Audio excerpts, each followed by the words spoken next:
原本咧今日就諗住出去咧，整嗰個 greenhouse 啊，咁就諗住拍片啦。成日即係星期六日嗰啲時間咧都落雨喎，咁啊又整唔到啦。咁啊唯有整咩咧？今日咧同大家想分享下咧，呢個廁所，呢個廁所咧個企缸咧，咁咧用得日子，即係日子有功嘅時候咧，用得咁上下咧，就開始咧。你見到咧，譬如有呢啲裂縫啊，睇唔睇到？呢度裂開咗呢度，呢度又係喎，呢度又裂開咗喎。咁咧，你摸到咧呢啲位咧淋咗落去嘅，開始嗱呢啲邊又好鞏固啊！因為咧可能咧企得太多喺度沖涼啊，個重量咧擲下咧，咁佢裏邊咧有啲我上網睇過咧，有啲好似啲總之有一層 layer 咁嘅嘢喺下邊嘅，就咁厚度啦，我估大嘅。咁啊呢度咧嗱，呢啲冇問題。呢度中間位零舍舍咧，就係因為企啦，成日企可能企喺度啦，重量啊嗰啲咧就擲到佢咧，跟住淋咗啊，即係將嗰啲嘢踩到佢咧，可能撥開咗兩邊啊，或者點樣。呢度咧就裂開埋添。咁我點樣修理咧？就今日咧就係想同大家分享下點樣修理呢樣嘢。嗱咁咧要準備啲咩材料咧？應該就用 Tiles Form 嘅。我咧就喺呢邊我就未揾到啦。我就揾咗隻咧就係呢一種鹹橡膠啦。跟住咧就係呢個咧我唔知得唔得啦。咁第一次買嘅啫，就用嚟咧填翻，即係用嚟咧黐翻咧嗰個有裂縫嗰個位嘅，係啲。嗰啲專係俾廁所即係洗手盆啊、浴缸用嗰啲嘅膠水，跟住仲有咩咧？防漏啦，防漏呢三樣嘢。咁啊先點樣處理咧呢啲問題？咁啊先摸一摸咧成個呢一個企缸，撳佢先，睇下邊一度咧係淋嗰啲位。大約咁自己睇到啦，呢啲位淋嘅，呢啲位咧，呢個位，總之差唔多成個呢度中間都係淋嘅，呢啲位，咁啊摸一摸佢先啦。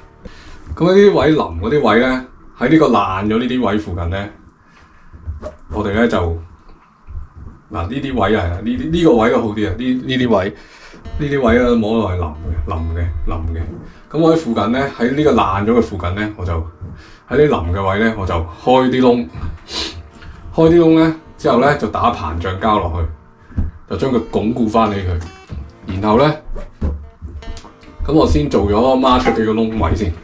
咁啊先用我哋 mark 啲窿位先啦，先用膠紙，先用膠布啦。我哋用膠布啦，即係唔使特登買啦。mark 啲窿位，睇下邊啲窿位要轉嘅。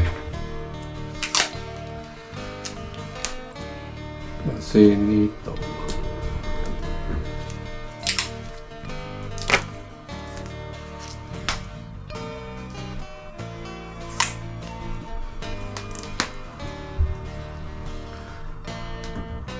不過同埋大家咧小心一樣嘢喎，可能咧呢度啲裝修師傅咧，呢啲 tray 咧佢未必買個新嘅俾你喎，佢走去執啲二手嘅，喺 Marketplace 最興啊！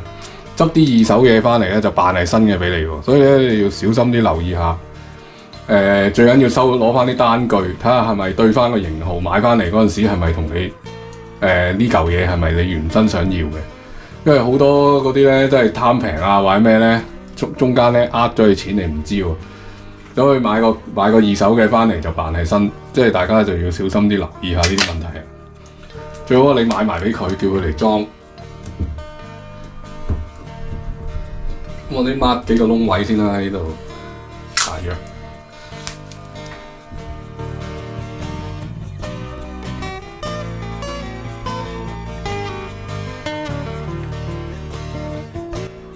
咁啊，大約都係中間呢幾個位淋咗嘅啫。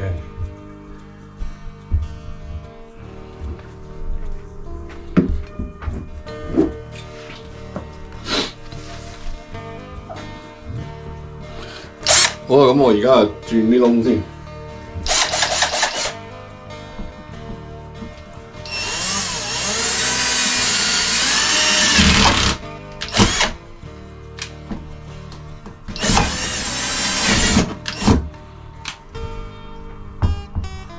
穿佢得㗎，就唔好轉得落，我轉得落下有啲經過啲水喉位轉穿佢喎。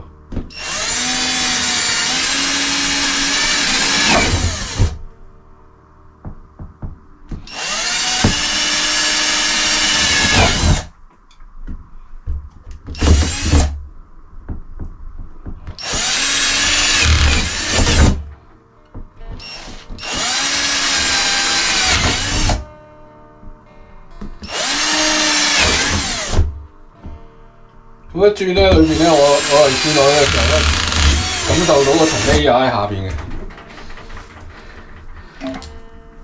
一轉晒啦，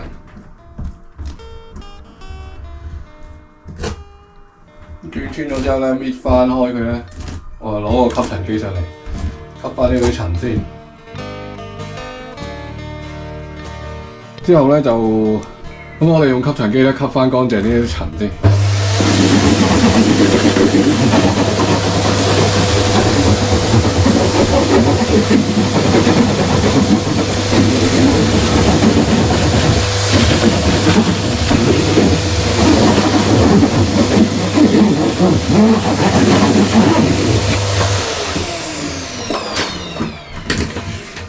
好啦，跟住咧就落膨脹膠啦，熬勻啲膨脹膠先。個窿應該夠嘅，係夠。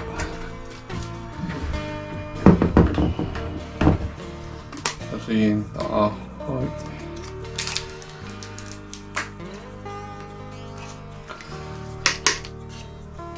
咁而家咧就擠啲膨脹膠落去咧。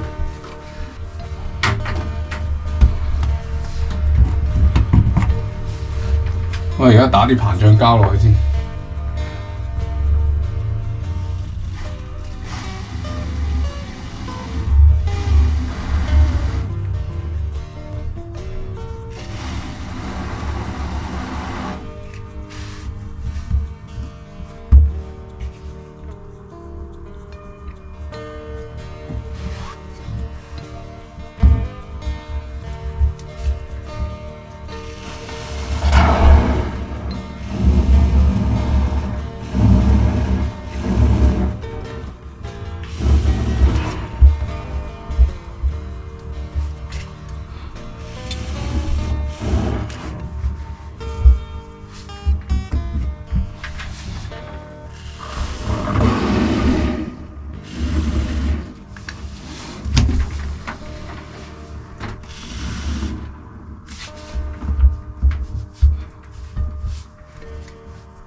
我見咧啲膨脹膠咧，呢個窿咧會喺度出翻嚟嘅，咁佢就通嘅下邊。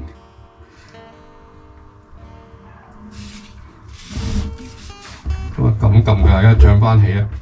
咁我哋唔好係咁狂擠落去啦。咁啊，佢會一路咧，因為膨脹咧，佢會知道咧呢度係咁飆出嚟噶嘛，咁啊由佢提佢一陣先。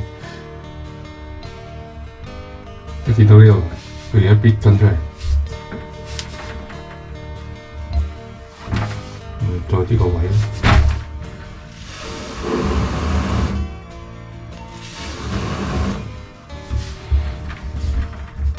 但係已經脹起翻，要等佢裏邊咧乾硬咗咧，佢先可以硬得翻。企翻出嚟先。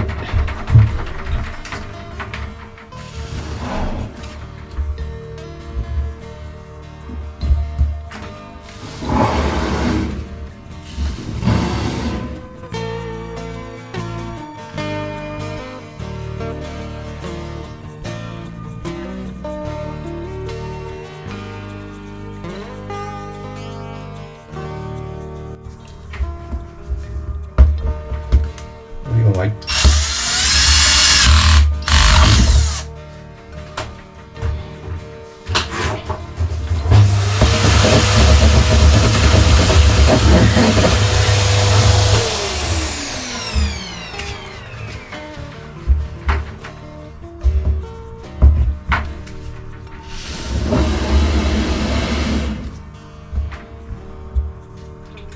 而家等啲膨脹膠咧膨脹完啦，等佢乾。咁等佢乾咗之後咧，我哋就再下一個步驟啦。而家等佢乾先，可能都要若干時間。咁啊要留意咧，啲膨脹膠咧未乾嘅時候咧，就盡量就千祈都唔好掂到佢喎。一掂到佢咧，搞到黐住晒成手都係好難搞嘅。咁咧，但係佢乾咗嘅時候咧，佢就好似一個發泡膠咁樣嘅啫。咁啊揸上去咧，完全冇問題嘅。但係未乾嗰陣時咧，千祈就盡量咧都唔好掂到啲膨脹膠，因為咧真係成手都係嘅，真係好難捽得甩嘅。咁啲膨脹膠咧就幾個鐘之後咧就乾㗎啦，我就剷走佢啦。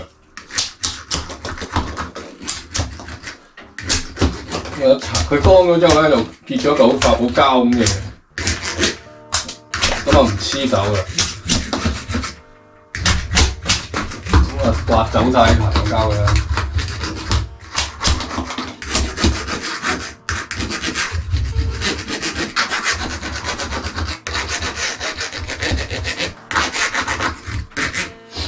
我刮走晒，咁啊而家係點咧？就修補呢兩條裂縫啦。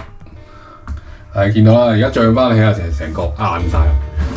咁啊可能若乾之後踩下佢又扁翻啲落去咧，你拱起咗少少，我打得多咧就係啲膨脹膠。咁咧嗱呢兩條裂縫啊，大家見到好大條裂縫啊，呢度一條啊，呢兩條裂縫。咁啊而家咧就用嗰啲頭先修補裂縫嗰種 shower tray 嗰個膠水咧，我就搽落去修補裂縫啦。我就呢隻好多嘅，我就試下，我買呢隻試下嘅，睇下係咪真係得咯。唔得先再算啦。而家咧我就試下咧搽嗰啲混合膠落去。睇下個效果情況係點樣先，因為都好勁下呢支咁嘅嘢，呢支啦咁樣，我滲晒落啲罅度先。哎呀，滴開咗添。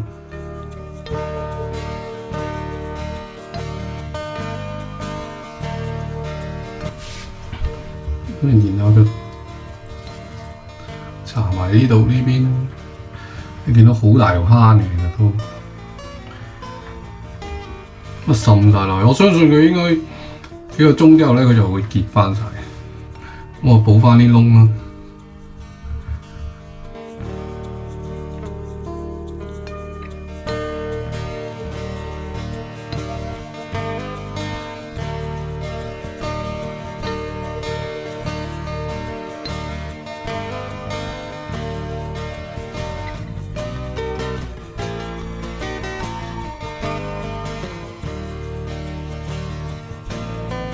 等咗差唔多一晚啦，等佢乾咗之後咧，我哋就用砂紙咧散翻滑佢啦。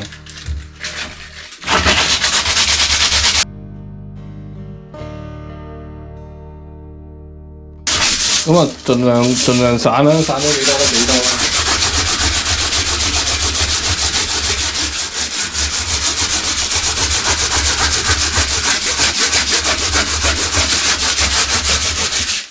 而家就到搽防漏嗰個階段啦。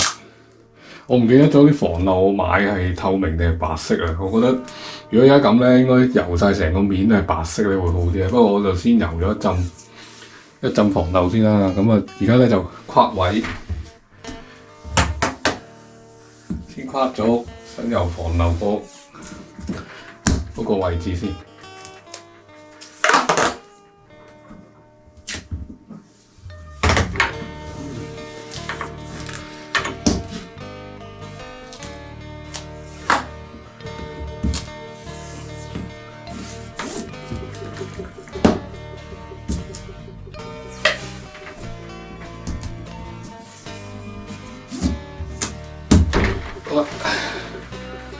框咗油防漏嗰個位置咧，原來我買嗰罐防漏咧透明嚟嘅。咁啊，下次我油一浸先啦，下次我先至再買翻白色油啦。我覺得油白色好似好啲，即係白色會冇咁焗啊嘛，一笪笪嘅，一笪笪咧好核突。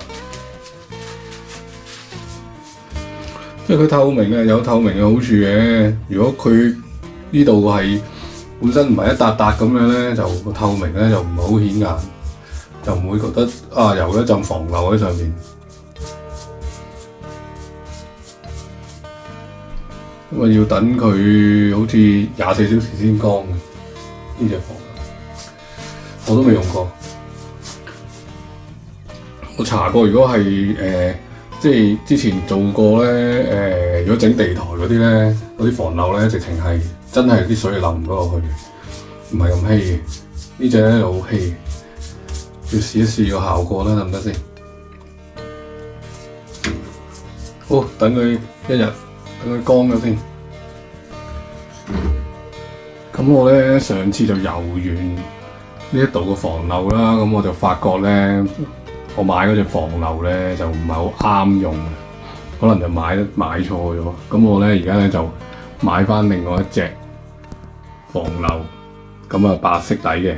咁我就因為透明油完出嚟都一笪笪咧，呢啲都好核突啦。咁我諗住呢度成個面咧油晒白色佢。咁啊而家又你見我貼咗個四方框住咗佢先。咁我哋而家又油埋呢一陣防漏。咁啊〜等佢24小時之後咧，乾咗咧，咁我可以用啦。